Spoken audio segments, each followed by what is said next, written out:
Okay? As we move into the text, one of the interesting things that goes on in 1 Peter chapter 2, let me first say this.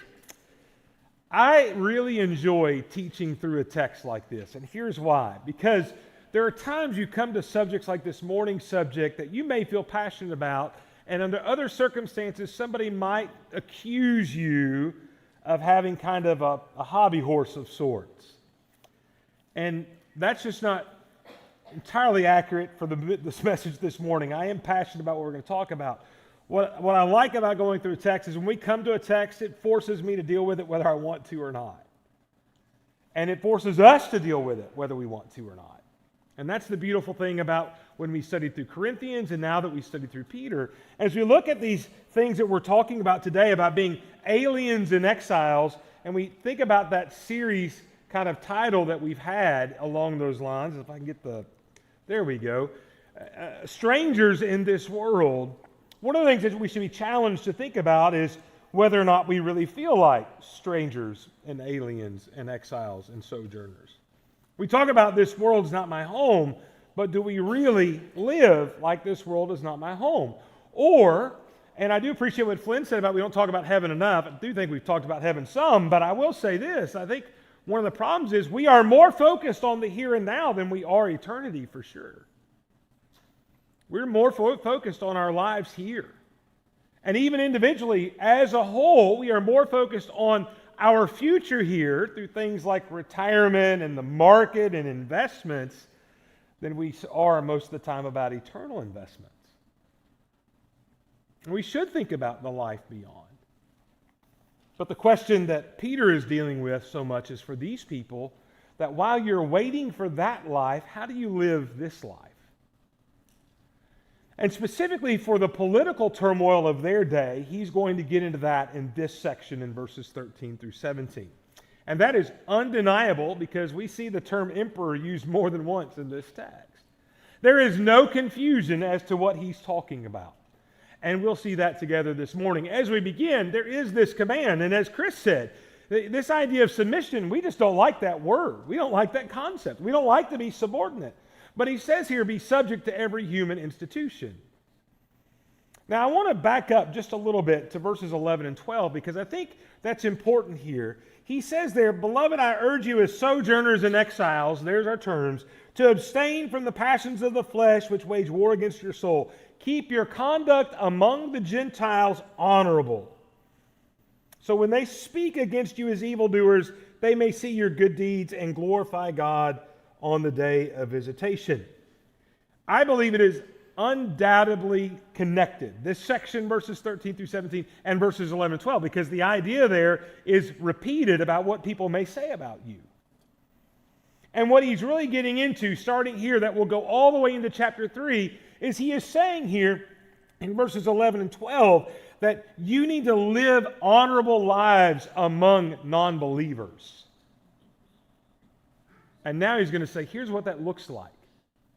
Here's what it looks like in regards to the empire. Here's what it looks like in regards to you being a slave to your master, or for us at work. Here's what it looks like in regards to how you operate in your home at the beginning of chapter 3. He's going to break down different areas. And you know what all of those things have in common I mentioned? You're expected to submit yourself in every one of those instances. This whole section of Scripture is going to talk about that in great detail. And after, later on in chapter 2 and verse 21, he uses Jesus as an example. For to this you've been called because Christ suffered for you, leaving you an example so you might follow in his steps. He committed sin. Neither was deceit found in his mouth. When he was reviled, he did not revile in return. When he suffered, he did not threaten. When he continued entrusting himself to him who judges justly, he himself bore our sins in his body on the tree that we might die to sin and live to righteousness. By his wounds you've been healed. For you were straying like sheep, but now you've returned to the shepherd and overseer of your souls. Why is it that I should ultimately submit to the empire? Why is it that I should ultimately submit to my master? Why is it that I should submit to my husband? Because that's what following Jesus looks like. That's what an honorable life among non-believers looks like. This first directive to submit to all authority of human institutions, starting in verse 13. Let's read that just to remind ourselves. Be subject to the Lord's sake to every human institution, whether it be to the emperor as supreme, or to governors as sent by him to punish those who do evil and to praise those who do good. For this is the will of God, that by doing good you should put to silence the ignorance of foolish people. This is not all that different from what Paul wrote over in Romans chapter 13. I want you to turn over there. We'll just read this text once, but we will reference it a couple of more times. Romans 13, we'll read all 7 verses there at the beginning. Let every person be subject to the governing authorities. For there's no authority except from God, and those that exist have been instituted by God. Therefore, whoever resists the authorities resists what God has appointed, and those who resist will incur judgment. For rulers are not a terror to good conduct, but to bad. Would you have no fear of the one who is in authority? Then do what is good, and you will receive his approval. For he is God's servant for your good. But if you do wrong, be afraid, for he does not bear the sword in vain, for he is the servant of God, an avenger who carries out God's wrath on the wrongdoer. Therefore, one must be in subjection not only to avoid God's wrath, but also for the sake of conscience. For because of this, you pay taxes for the authorities or ministers of God. Attending to this very thing, pay to all what is owed to them. Taxes to whom taxes, revenue to whom revenue, respect to whom respect, honor to whom honor is owed. If we go back to 1 Peter 3, I want you to notice that this command to subject yourself or submit yourself specifically mentions the emperor and the governors. And the reason that the emperor is so important is that at the writing of this time, the emperor is Nero. Now, there is some debate about how much persecution occurred under Nero's reign as emperor, but Tacitus actually kind of quotes or records for us that Nero persecuted Christians for the Great Fire of Rome, and that seems to be the first actual recorded instance. Again, there's some who debate that, but Nero is given credit for that. I will tell you that beyond that, here's what we know about Nero. He was not a good person. There is no redeeming quality to Nero. He is what you would call a very immoral person. There was nothing about Nero ultimately that would make you want to submit to him. And to make matters worse, as an emperor, he's treated like a god. So here you have this divine ruler who acts anything but divine, by the way. And we may complain about different officials and leaders today. I want you to just understand, none of them come close to the corruption of Nero. Not close. I hear all the time people kind of talk about how bad it is right now, how dark it is. And I tell them, listen, it's not as dark as it was in the first century when you had the Roman Empire in charge.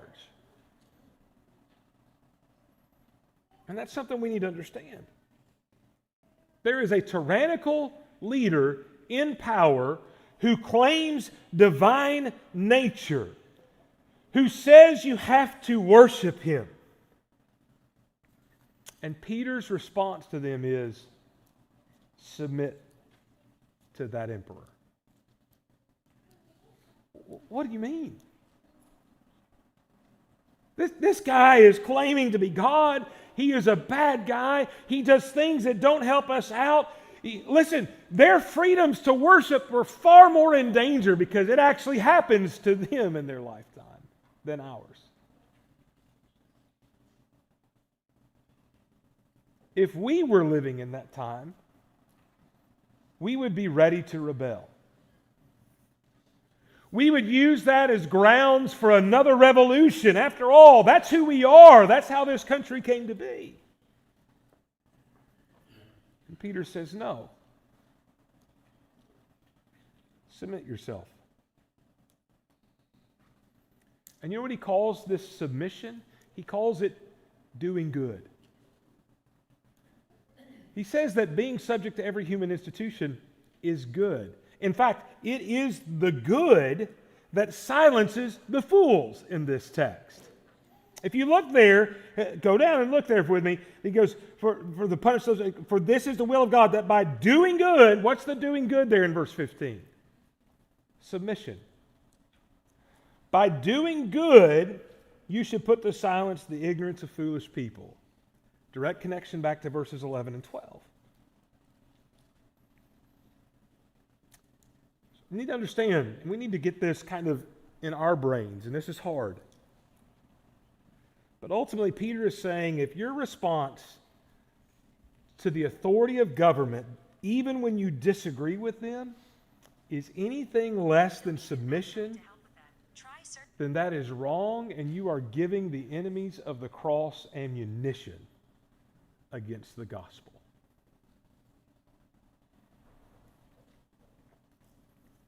But we have convinced ourselves today that part of Christianity is electing the right officials. And I understand it's a natural byproduct of the democracy that we live in. We get a vote. You vote the right people in, the gospel will thrive. But here's what's being said here.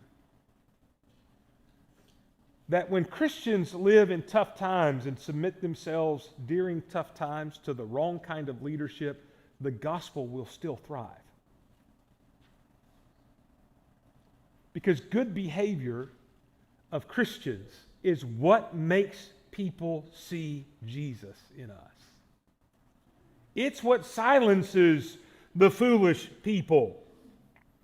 Not laws, not votes. Your behavior silences foolish people. That's what Peter says. And so when it comes down to it, regardless of who's in office and what position of leadership in whatever institution, regardless who has the power over us, the response of the Christian, according to this text, is still the same. It's very simple.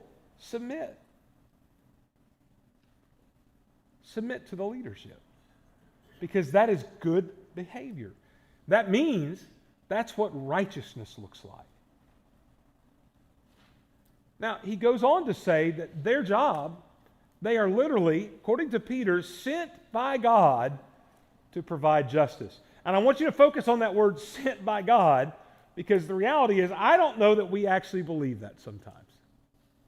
And what I mean by that is if the wrong guy gets in office, we're convinced that was a mistake.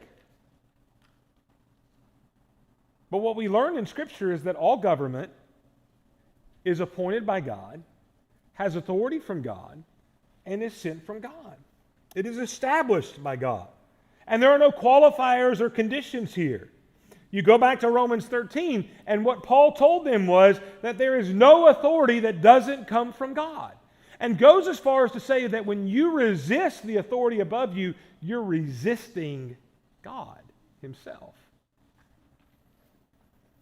It's interesting to think about that even from the garden forward, this was God's plan, because in Genesis 1:28, when He talks about making man, what else does He say? That they'll have dominion over the fish of the sea, the birds of the heaven, every living thing that moves on the earth. What was God's plan? It was for man to rule over earth.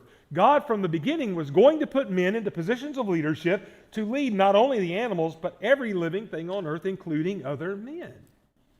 This was always the plan. And in Genesis 9, verses 1 through 6, you have these same things said. Being fruitful and multiply, rule over the earth. That has always been God's plan. But I know what our question becomes, because we want to say, well, wait a minute. What if the person in charge isn't righteous? Well, you described the majority of the kings over Israel and Judah, by the way. And what was God's expectation of the people?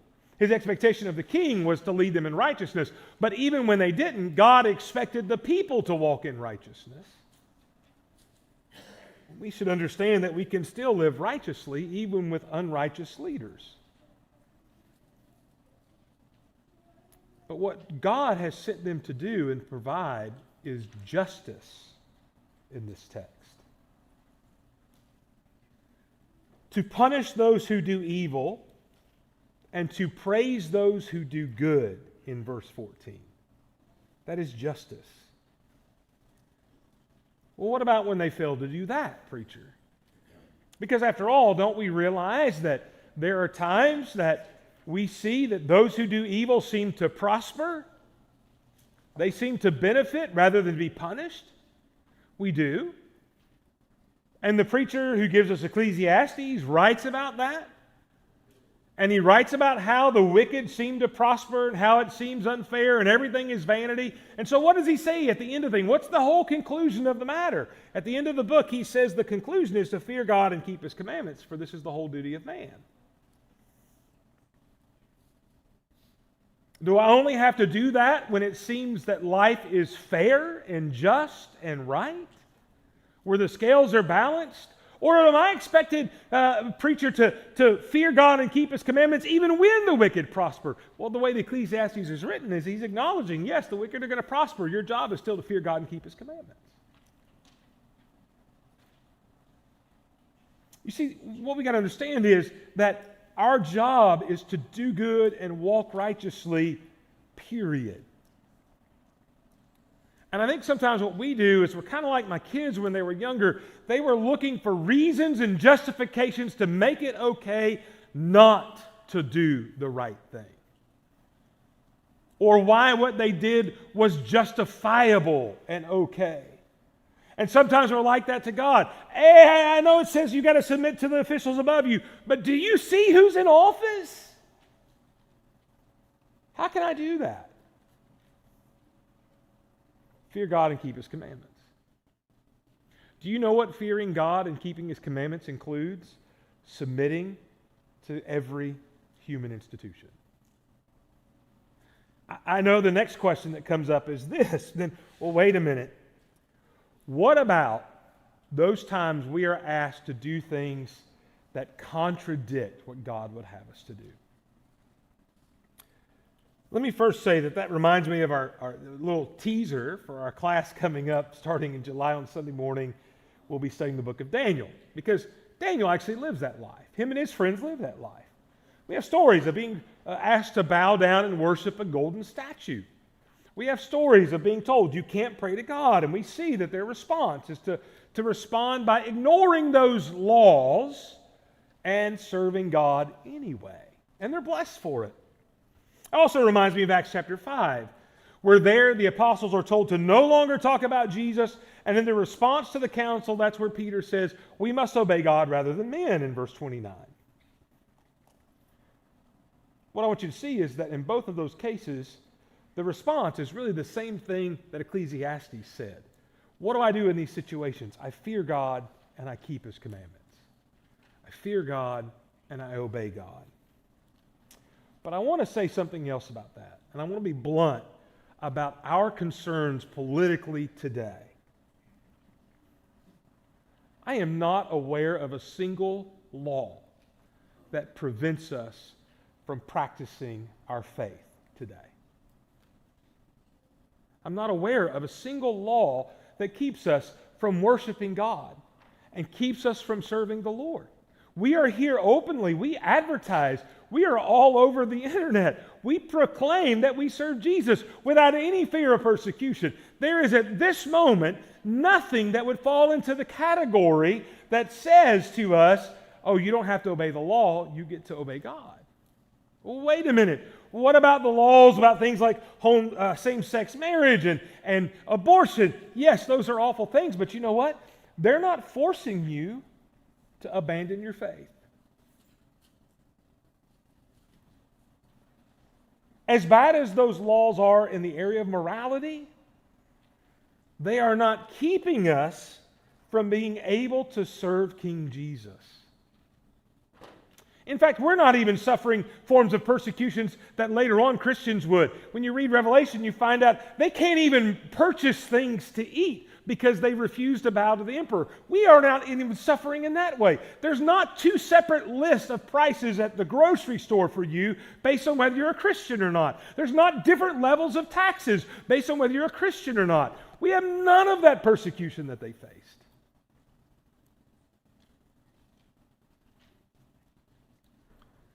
All of which is to say that we get all worked up. And we get fired up about things because we fear that we're being persecuted and we're not even close to this kind of persecution yet. We, brothers and sisters, are blessed. Because we have brethren who have to worship in secret today in other countries. We have brethren that have to change their location. We have brethren that when they sing have to whisper so nobody hears them and reports them. There are people today that are being persecuted in those ways. It is not us.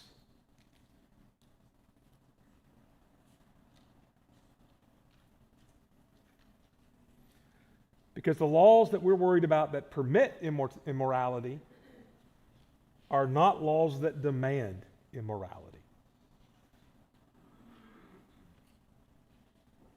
It's not the same thing as being forced to bow down to a statue every time that you hear the sound of the lyre and the harp. It's not the same thing as being told you cannot pray to Jehovah. And anything that we suggest that we're facing equal to that is not just a form of really rebellion to the government, but it's inaccurate. It's not truthful. And when we use that as a resistance to submit, because again, as Chris said, we don't like to submit. When we use that as a resistance to submit, it's a resistance to God. Now, we've looked at all of this and what not to do. Let's talk about what he's telling us to do, because he really ends with this idea of what you need to do is live as servants of God. That's the point of the text. Verse 16, live as people who are free. Look at that. It's beautiful, isn't it? Live as free people, not using your freedom as a cover-up for evil, but living as servants of God. Do you get the idea here that's really interesting? Live as free people enslaved to God. It's the idea, and even in Romans 6, Paul presents that we're freed from sin, but we're in bondage to, quote, righteousness in that text. And that's the idea here is, hey, you have liberty. Don't use that as a justification for evil. Don't use your liberty as a cover-up for sin.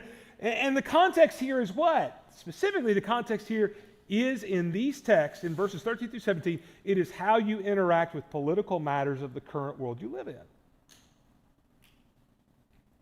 Don't use your liberty as a cover-up or justification for sin.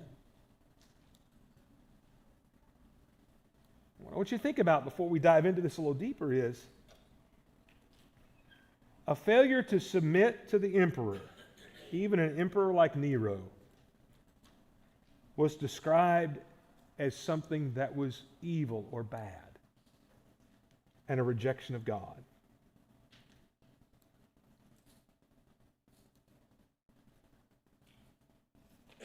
If they had used their freedom and liberty as Christians as a defense to rebel against Caesar, that would have been sinful and wrong. What we need to understand is that this idea of submission, as we talked about, is not just going to be about, ultimately, politics. It's to everybody. Even to those who we may deem to be evil, bending our will and submitting to them glorifies God. That's what we're finding out here.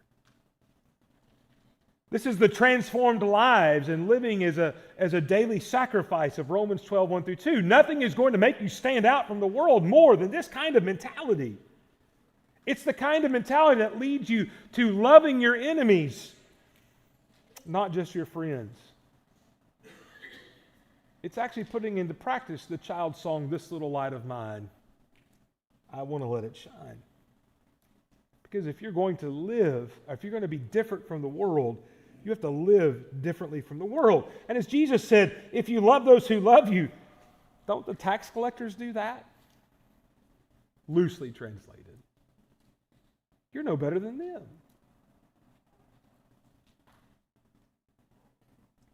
Paul says that rather than rebellion and activism, that our response should be prayer. There in 1 Timothy 2, 1 through 2, I urge that supplications, prayers, intercessions, thanksgiving be made for all people, for kings, and all who are in high positions. For what, Paul? That we may lead a peaceful and quiet life, godly and dignified in every way. Our prayer is that we can lead what? A quiet, peaceful life, godly and dignified in every way. Now, I will tell you, I'm convicted we are still able to do that today. I'm also convicted we don't always choose to live those kind of lives. But the ability is there. Peter is going to give us 4 things in verse 17, and they're up on the screen. That really is what it means to live as servants of God. First, honor everyone. By the way, these are all imperatives. Remember that from grammar school? There's no subject really. It means you, right? So honor everyone means you honor everyone. And the ways these are written in the Greek language is they're ongoing. This doesn't mean show honor one time. It means you do this consistently and constantly. It's ongoing. And that's important. So who's excluded? Nobody. This reminds me of the question, I jokingly said it to Scott this morning, joking, who's my neighbor, right? What was the point of that question? The point was, well, who is my neighbor so I don't have to do this to the other people? I only want to treat certain people good. And the idea of that story, the Good Samaritan, was to teach us that everybody is my neighbor. This is the idea of honoring everyone is living, Philippians 2, 3 through 4. If you remember, it says, not to do anything from selfish ambition or conceit, but in humility count others more significant than yourselves. Look out not for your own interest, but also to the interest of others. Honor everyone. Put them ahead of yourself. Now, let's apply that idea, because we have to the specific text of the morning. How do you respond to your political adversaries?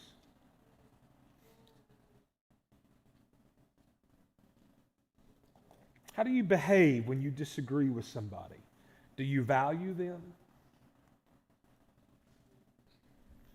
See, especially every 4 years, we kind of sometimes let our true colors show on social media, especially Facebook, where you can go back and forth.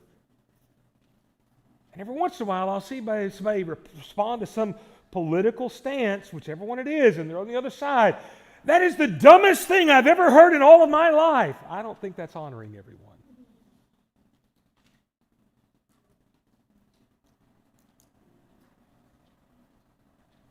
And in those moments, where we let those issues get us so passionate, I would suggest often more passionate we are about them than we are the gospel of Jesus Christ. That we actually act in ungodly and unchristlike ways. We have not only failed to honor everyone, but Satan has won that battle. Living as servants of God means that you value and love even your enemies, Jesus said. You uplift those you disagree with. Secondly, love the brotherhood. And this idea of honor everyone, love the brotherhood reminds me of Galatians 6:10. Do good to all men, but especially those of the household of faith. There is this special relationship, fellowship, partnership, friendship that we have with one another. We have with fellow believers. But we need to keep in mind that even though we may think that because our political stance in our minds is moral and the righteous path, that we often assemble with people we disagree with. And in this specific case, loving everyone is still loving them despite maybe a different position. Because listen, the world is made up of Christians and Democrats and libertarians and Constitutional Party and other independents and third parties and all of those kind of things. And at the end of the day, when we hopefully get to see what eternity is like and faith becomes sight, we will remember none of those things. They won't matter anymore. I mean, you may not believe this, but the Constitution won't even be a thought in your mind when you're spending eternity with God. And we get so worked up about it here. it's not going to matter. Third, fear God. The center of everything is your reverence to God. Everything that we do should be pleasing God in mind. Every single thing. What was the conclusion of the matter in Ecclesiastes? Fear God, keep His commandments. So let me just say this. In the area of our political activity, making that application, before you comment, before you respond, before you post, ask yourself this. Am I glorifying God by doing this? And truly glorifying God. When people see this, will they know that I'm a believer? Will they know I'm a follower of Jesus? Will they know that I serve King Jesus? Truly, when you do that, ask yourself those questions. The challenge there is this. It is not uncommon for people to know who we voted for and have no idea where we worship. And that shouldn't be so. Fourth, honor the emperor. And when I read that, I just got to tell you, my first initial fleshly response is, how? Because when you think about the emperor in charge at this time, I don't know of anything honorable about Nero except that he's given this title. And honestly, there wasn't much honorable about the emperors for the next 400 years after him.